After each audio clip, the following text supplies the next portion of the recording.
So I'm pretty excited to introduce our next guest. For 30 years, she was an executive at both CBC Kids and TVO. She now serves as a professor at Ryerson, as well as an advocate and champion of the inclusion of research in children's media. Please welcome to the program, Kim Wilson. We gifted you a talk show Fantastic. today. I've always wanted one. Finally. Great. How are you this morning? I'm fantastic. We're going to talk about animated shows. I'm super excited. Yeah, but if you could, even long before your illustrious career, could you bring us back to you as a youth? What were you drawn to Saturday mornings? What did you watch, like cartoon-wise? You know, I think at the start, one of my favorite things was all of those amazing shorts in Sesame Street. You know, they were genius. I think what Sesame Street did was genius in essence, because how Joan Cans Cooney did that whole thing was built on development of kids and kids watching content. And what they were so excited about at the time was watching commercials, because commercials were these jam-packed segments that had music, they had entertainment, they were often animated. And so why not build that into something where kids can learn? So I think for me at the start, I loved all of those hilarious segments. I remember so many of them. The Pointer Singers, you know, were singing about counting on a, you know, pinball arcade machine. Mm-hmm. There was just such a range. So of all of the things I remember watching when I was young, those Sesame Street animated segments, I think were genius and brilliant. And I think that was part of, you know, kind of what got me excited about content in the first place. Today we're going to do a little bit of a deep dive in sex in cartoons and the sexualization of both female and male characters in animation. And I mean, all the things that you're doing in your career and presently is for the research and you know, basically inclusion of all things in children's media. And I feel like you've seen a lot in 30 years. You've seen not just pitches for shows and shows themselves, but like the network and the development and where it was going, where it started, where you jumped in, and how it changed for 30 years. So like thinking about that subject, sex in animation, even in like kids animation, this is the first time kids are watching cartoons and seeing little boys and little girl characters, or the importance of like where they're at in that level. Like how important is that, and like what have you seen? Well, I've seen so much. I think there's definitely been an evolution. And what happens in culture impacts what happens on screens. So we've seen a lot of change. I think there's been more rapid change actually in the last handful of years than in a long time prior to that. And that's because, you know, Black Lives Matter, George Floyd's death, you know, in Canada, Indigenous children's graves being found, like all of those things have had impact in people thinking, oh, we have to think differently about things. I think there was actually a very long time where things moved very, very slowly. So I'm super optimistic now because I see way more change in the last 5 years in terms of making differences. But in regards to what impact content has on kids, it is unbelievable the impact it has in terms of shaping future relationships, how, you know, self-esteem, what they think they can be, what their career is going to be. So what you might watch at 3, 4, 7, 8, it's not just for entertainment. I mean, although that's awesome too, but it's also impactful in terms of shaping your entire life. And I know that sounds deep and heady, wow, it is. But, you know, when we think about sexualization of characters, you know, quite clearly, if girls are watching characters that are over-sexualized, you know, we have tons of research to support this. It impacts their self-esteem, body image. It can lead to eating disorders, depression, anxiety, potentially self-harm, seeing themselves as sexual objects and, you know, self-objectifying. It can lead to you know, a greater acceptance of date violence, of, you know, sexual aggression towards them. Like, those are all unbelievable impacts, but it's that first piece. It's the, you know, who's that child going to be, and what we put on is going to influence who that child's going to be. And it's not to say it's all terrible, but sometimes repetitive messages and imaging can have some really long-term negative impact, especially if you're not watching where a parent might chat with you about it. Right. You know, if parents are talking to you about something afterwards, I mean, you have a 5-year-old son. If he's watching something, a program on air, and you see something that you think might be a little bit sketchy, you're going to say, oh, what did you think about, you know? You break it down to him. Absolutely. You explain to him, like, hey, you know, like, what were your feelings feelings on that, if any, and then really give them the truth. Yeah. And Engaging in conversation has a huge impact. So, the shows on their own, if they have these kind of negative stereotypes, it obviously makes kids think, oh, that's who I'm supposed to be. That's who I can be. And it's for boys too. There's this entire, area of looking at kind of the masculinity of characters, hypersexualized masculinity, and boys who think they have to be tough and strong and do it all and, make the money. And, also how they might perceive, even in those stereotypical images of girls, how it also might impact them later in life. There's men who have trouble finding relationships because they have watched so much content where there's over-sexualization of girls. In particular, if you're watching a lot of anime, where you see these prepubescent girls who are super sexualized and have those unrealistic shapes and sizes and are submissive, etc., etc., etc., you might have some skewed ideas of what relationships are and what's going to happen when you get out there in the real world, because that's what you've seen over and over and over again. Yeah. Repetition has value when you see it. Oh, I see it in this show. I see it in this show. I see it in this show, right? It's funny in its simplest form, and as an executive of animation, you probably can agree or identify. It's like, oh, we have, maybe just to even save on a couple bucks, here's the design of Mickey Mouse, and here's Minnie, who's exactly like Mickey, and the only difference is the polka dot dress and the bow.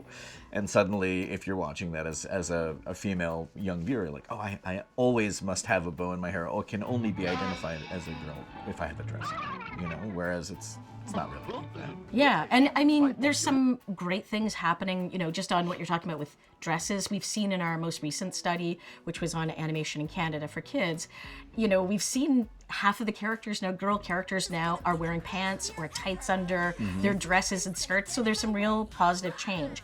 But there's also been some shows over the years that have done such a big job reinforcing certain imagery that kids will remember and will have impact. Yeah, we've talked about possible negative outlooks. Are there any positive ones, even in the past, that you saw that were trying to be ahead of the game? There's just so many. Like, there's so many positive kids shows now. What I love is when kids, worlds are represented on screen. So if you, to feel good about yourself, you want to see yourself reflected on screen. You want to not just see yourself, but you want to hear yourself too, right? So the voice matters also. People don't focus on that enough, but you want to hear people that talk the way you talk, cadence, accent, if that's, relevant, that sort of thing. So there's a bunch of things we want to be seeing that we now see. So a show that I can point to is 16 Hudson, which is a show from amazing studio, Big Bad Boo Studios in BC. And it's an apartment building. There's kids from all, walks of life, all different backgrounds, girls who are interested in science, or, like all of those kind of breaking of the gender stereotypes.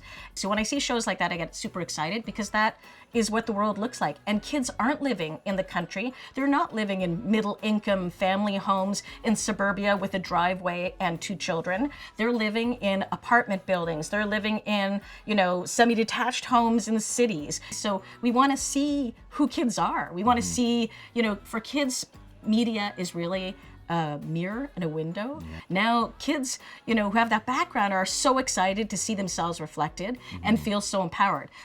Race, gender, disabilities, LGBTQ2S+, these are the areas that I'm excited, where a show like 16 Hudson or The Bravest Knight, which has gay dads, this is the world we live in. So to see that reflected on screens is unbelievable. That, to me, that's a game changer. So we're talking about the inclusion of characters on screen, but it's not so much even now, with all the progress we've made, that we are including characters on screen, but they're properly represented behind the scenes. Yeah. What can you say, being an advisor now to young creators and executives and seeing the next generation, and what are you noticing? It's really positive, because now we're getting way more work in terms of saying, hey, can you help us make sure we're presenting girls in the right way, boys in the right way, people of different diverse backgrounds and abilities in the right way. So that's a really positive sign. But I think about it, I go back to one of the most evil, over-sexualized characters of all time, Jessica Rabbit. Oh. And, you know, she said, I'm not bad. I'm just drawn that way. Right. And it really makes me think of one of the problems has been, or one of the challenges is probably a better way of saying it, who is drawing that character, who is behind the scenes. Right. And what we're actually seeing is that that's where we have a big problem. So, you know, 25% of the directors and producers of kid shows are women, and the rest are, you know, it's predominantly white men. You know, it harkens back to the days of Disney, when Disney in the late 30s and early 40s would not hire women. They said, we only hire young men. Yep. So just for a moment, let's take a moment and think. You have a bunch of young men in a room and they're designing characters. How are they going to make them look? And I think, you know, that has carried on year after year, because when there are predominantly, you know, young white men, and not to diss young white men who are awesome, but when it's just that one group behind the scenes, you know, time and time again, you're not getting a broader representation of women or of different cultures or abilities or sexuality, you know, how people identify, all of those things. So that's definitely a problem. I think the stats now are about 60% of the people in animation school are women, and yet still it's 20-some-odd% who are actually in, you know, impactful animation roles. So I think that plays a role. The behind the scenes is critical. And I know what you're talking about. I've worked on the other side of the microphone. I'm a voiceover artist now, but I worked as a character layout artist in various animation studios. And yeah, it was definitely a boys' club. I mean, that was like 1999, you know, when I first started. And I love to see what's been happening now. Love to see more power going to, you know, where there wasn't power. And definitely more voice and authentic. You're going to get better stories and better representation that way. You know, I worked on Space Gem, and people were upset of, you know, giving Lola Bunny a bit more of a backbone than two front bones, you know? It's and like... Listen, kudos to the director for realizing in the original Space Jam that Lola Bunny was unbelievably over-sexualized, because she was. And here was this thing, she had all these amazing things about her. And I would love to point out that you can make a character who's, you know, kick-ass and smart and all of these awesome things, but if you present her like Lola Bunny with the long eyelashes, blinking, blinking, blinking, and, you know, the tight, you know, crop top, it's sending mixed messages. And what kids often see is the message of, this is how I should look. And it's funny because Space Jam's a really great example of, you know, it's a kid's movie. Right. And yet, you know, so we've done a lot over the years in terms of, how do we make, you know, content appeal to adults as well. That's always been an issue. And I think that really comes out of the beginning of television. When we first started, you know, television launched, and all of a sudden it's like, where are we getting all the content? So it's similar to when the 24-hour networks launched and when the streaming services launched. There's this like, oh my gosh, we need content. And at the beginning, when television, you know, was first a thing, it was like, well, where are we getting this? So there was a lot of the content for a general audience, like Bugs Bunny. Mickey Mouse is another one. And they said, oh, quick, we can quickly turn these, and so kids will like them too. But they still left all those elements in that, you know, some people call them crumbs for mums. All the little moments and the jokes and stuff, they're often in there. And that has impact because it's taken a long time for people to start to think about, you know, maybe more so in preschool animation, but, you know, that we don't need to have these in necessarily. There really was no, like, place or really need or, like, point to have, like, oh, we need a over-sexualized basketball bunny girl, and I don't know. I'm happy that she changed for the better. Yeah, me too, because now she's, you know, she's all about teamwork. She's awesome, right? Like, these are the characters that we need to see. She's still cool. She still looks like a girl. She's still gorgeous. She's still all these amazing things, but it's all wrapped in this package that's a broad range of characteristics. When did you detect and when did you see a change in the sexualization of characters across the board? Well, I'm slightly biased, having worked at 2 public broadcasters, so it's always been something, and I'm probably a bit, I mean, I do research now, so I'm a bit of a geek for, like, the impact it has. You know, but we have to remember that animation is a business and people want to make money. So, you know, I think that's where sometimes there's been the struggle of, I care, but we need to make money. And so I think in the last 10 years been more thought about it. How could those two things maybe come together in a positive way? We can still make an amazing show, but we can change some of the behaviors. And I'm trying to think of a good example of shows I've seen. Oh, okay, so one of my favorite shows is Avatar: The Last Airbender. Okay. And I'll tell you why I love that show. Well, there's many reasons. School show. Love this, everything.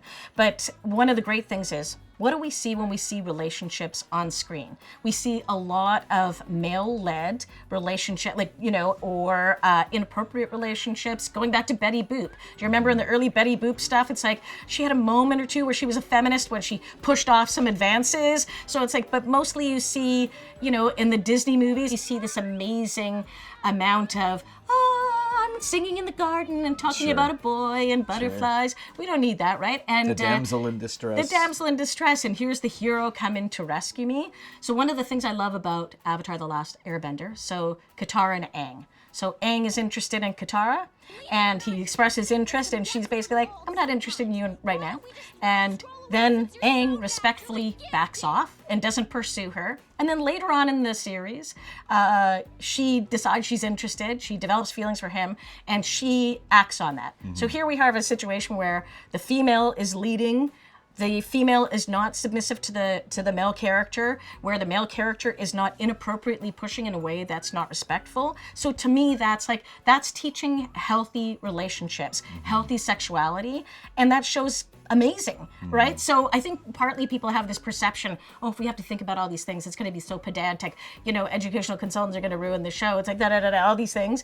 No, the more you know about kids and the amazing impact you can have, that's what I want to see in my boy characters. I want to see boys who are partners with women. I want to see boys who have a range of emotions and aren't, let's talk about shapes for a second. I don't want to see the boys who are triangles and the women who are hourglass shaped. The triangular boys, think about all the superheroes, animated Batman, so wide at the top, chiseled chest, tight in the middle, totally unrealistic for boys as much as all the kind of princess imagery is for girls. Mm-hmm. So, it's better when we see boys who have a range, who can show that, I can be a partner to you. I don't have to always be in the lead. It's amazing when we see characters like Magic School Bus. Who doesn't love Magic School Bus? Classic. There's a female teacher who loves science, adventure, and learning. There's girl characters who love astronomy. There's a tomboy. There's a boy who's afraid of everything. Wow, what a nice change from what we normally see. So it's huge, awesome impact. Realistic relationships. This is how it should be. Well, I love to do this exercise. I talk about this all the time.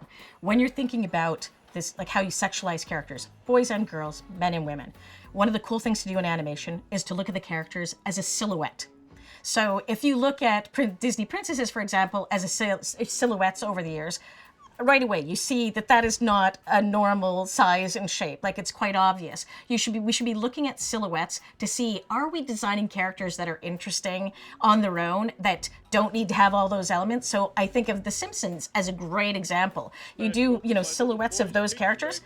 They look very interesting. They have cool, that says something, rather than seeing all these ones that are kind of, the cookie cutter, the Disney kind of princess model, right? So a lot of kids have grown up in a lot of generations watching Disney princesses. There's a study, this one's a little while ago, before they started adding, girls of color, characters, lead characters in their movies, like Moana and that sort of thing. But they showed girls around the world, or had girls all around the world, and they asked them, what does a princess look like? No matter what country girls were from, they drew pictures of white women with blonde hair. So what does that say to a girl who's living in India, who's living in Japan? It says, I cannot be a Disney princess because I don't look like that. So I can never be this amazing thing that I would love to be. Going through pilots and trying out for different shows, there are definitely some shows that I have been a part of where the lead of the show was a female, character, was not like the straight A student, was a bit more of an art rebel. And, the corporation in North America thought, yeah, this is cool. But then, of course, we have to look, at the rest of the world where the other corporations, Euro Corporation, Asia Corporation exists, and how they accept that. And they're like, there's no way that could be our corporate princess. she's a flunky and likes to do art. How are we going to teach that to our young female audiences? So on that scale, and again, as your experience as a veteran in this field, what are your thoughts on that? Where it's like we're trying so hard to correct it up here, but our neighbors across the pond aren't into these ideas. I think business is always going to be a challenge, how to collaborate with countries around the world. And there are slight cultural differences. And yet, we've seen these powerhouse shows, look at Paw Patrol, Peppa Pig, that travel the world. So there are some core values that are shared. I don't think we have to go to the, lowest common denominator. And, we have seen that. Like, I can think of examples in shows where I'm so excited in some ways, and then I'm like, ugh. So, Powerpuff Girls. Awesome, superhero, woo! Saving the world before bedtime. Save the world. Oh, right. And then there's the secretary, Cerebellum, and we only see her, from here. You see her little, lots, and you see she's super testicular. She has a high raised skirt. And while someone could argue, oh, she's so smart and clever, she's always outwitting the mayor and getting what she wants, good for her. What am I actually seeing? I'm seeing this over-sexualized character who, makes me think she's using her sexual identity for power. Oh, as a girl, is that what I should be doing? Right. Teenage Mutant Ninja Turtles, super awesome character. April O'Neil, she's a reporter, she's great. Everybody loves her, she's kick-ass, she's fantastic. Oh, but we had to put her in a nice yellow, tight jumpsuit because, probably for the male gaze, right? Which is that term of expressing how we make content, for kind of a heteronormative, heterosexual male. We objectify women for the pleasure of men. And there's a male gaze component in quite a few shows, and that speaks to this whole, making a little part for adults as well. I was saying before, I can't wait to see the day where there's 4 sisters as the Ninja Turtles as opposed to the 4 brothers, just to shake things up. It would be awesome. I would watch that. Yeah. And have a bumbling reporter, male reporter, instead of April and yes, a guy in little short shorts running around the city of New York. If we could go back to, and talk a bit about Jessica Rabbit, because clearly, Roger Rabbit, although is a cartoon, definitely has some adult subject matter, not necessarily like a rated G movie. So it kind of does speak a little bit more to the adult audience, which may have a bit of a different perspective and may have gotten more of the jokes that maybe flew over the kids' heads.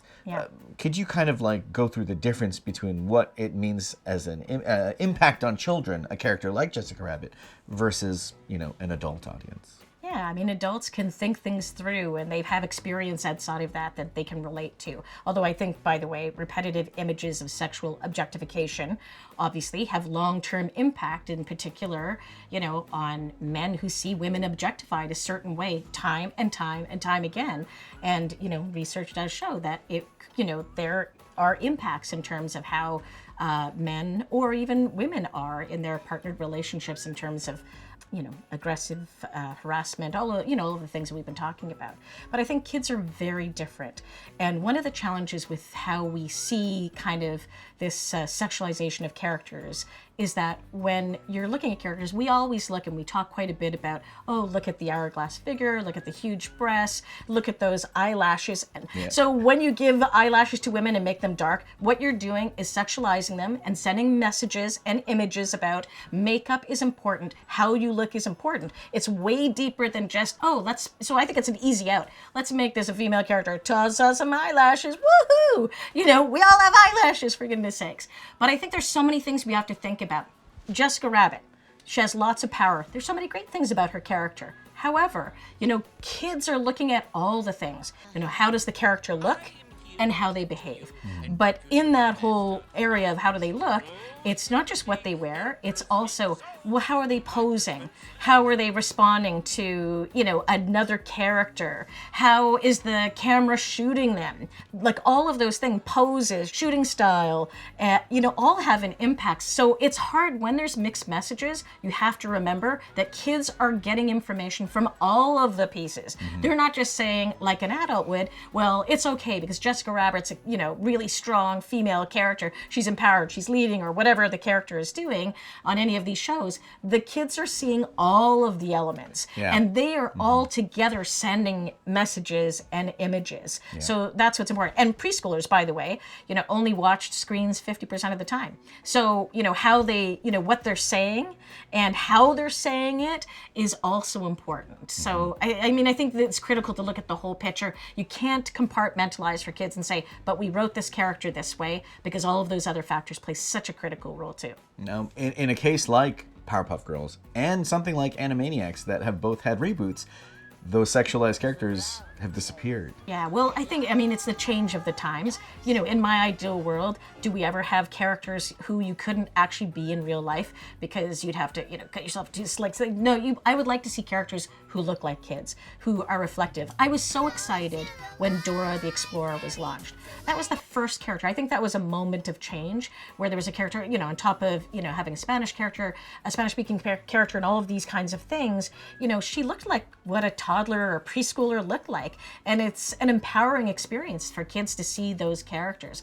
But, I think there'll be a lot of reboots where, again, getting back to a business model, when something has worked in the past, Carmen Sandiego's another one, you want to bring it back because one, you're going to get that legacy audience, the parents who are now have children and they loved it when they were growing up. It's a great business model, but you have to change with the times because the world has changed. So what do you see as the outlook for the future of sex in animation? I'm going to tell you, I'm positive. I think people are learning. Yeah, and when you see characters that are working, I love the Dragon Prince on Netflix. I love that character, General Amaya. She's a kick-ass female leader of the army. She probably is a lesbian. She's deaf, and instead of focusing on, oh my gosh, deaf, where it's that focus, it's integrated and it makes the stories richer. The fact that she's deaf, the fact that, it's just an amazing character. And I think the more we see characters that are great, even as creators who are watching, it will inspire you and say, hey, you can make that happen. I think there's a real motion happening now, and it feels like there's change. Make sure we're presenting girls in the right way, boys in the right way, people of different diverse backgrounds and abilities in the right way. So that's a really positive sign. The bigger challenge will be to make that change behind the screens, but there's definitely change happening. I'm the eternal optimist, really, so it's going to happen. Thank goodness for you. Our guest today has been Kim Wilson. Thank you so much for enlightening us, for your knowledge and your years and years and years of experience. Thank you so much. It's been a blast, and I can't wait for our animated show. Awesome.